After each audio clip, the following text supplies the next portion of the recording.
C'est l'une des premières fois, c'est pas la première fois que je joue, c'est par contre l'une des premières fois où je joue un texte que j'écris moi-même. Voilà, donc, je suis partie en stage cet été au Canada, et puis je voulais vous raconter ça. Donc la première partie, c'est tout simplement une lettre à ma maman.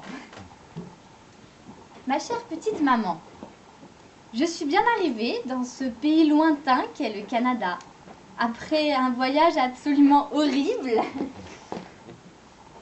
Après un voyage absolument épique et dépaysant. En effet, mon voisin d'avion était un type d'environ 1,80 m pour 1,20 m de large, avec qui j'ai donc dû partager la moitié de mon siège pendant 8 heures de vol. C'est long. Mais rassure-toi, maman, il était charmant. Bien que je n'ai pas compris un mot de ce qu'il me racontait. Et puis 8 heures au final, ce n'est pas si long par rapport au temps que j'ai attendu à l'aéroport qu'on vienne me chercher. Non, non, on ne m'avait pas oublié. Enfin un peu quand même.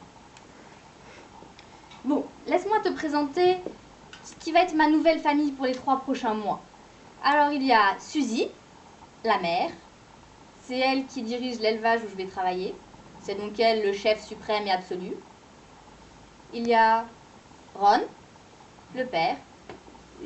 Lui, il travaille à l'extérieur, mais il supervise quand même les travaux ménagers.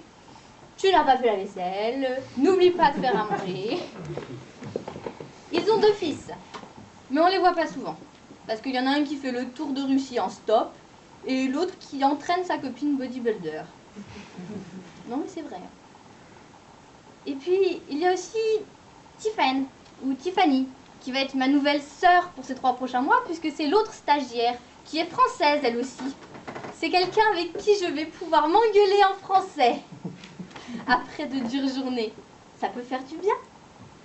Mais ne t'inquiète pas, maman, je travaille mon anglais quand même. Par exemple, l'autre jour, j'ai appris que sous la douche, C ne veut pas dire chaud, mais cold. J'ai aussi appris et décrypté les House's Rules and Expectations, règles et devoirs de la maison. Je vais vous mettre des sous-titres, dont la première est Help for dishes and cooking. Aider pour la vaisselle et la cuisine.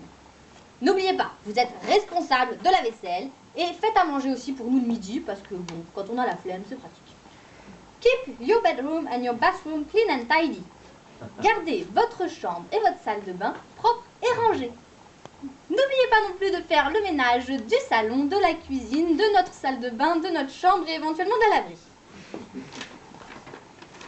3. Help for house's chores. Aider pour les tâches ménagères.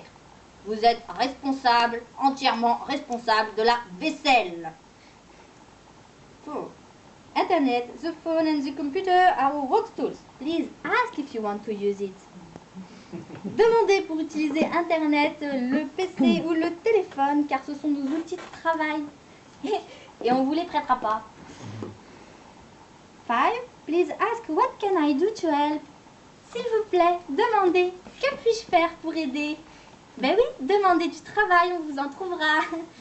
Et puis comme c'est vous qui l'aurez demandé, vous ne pouvez pas refuser. Logique imparable. Et puis, ça ne s'annonce pas de tout repos, maman, ces vacances au Canada.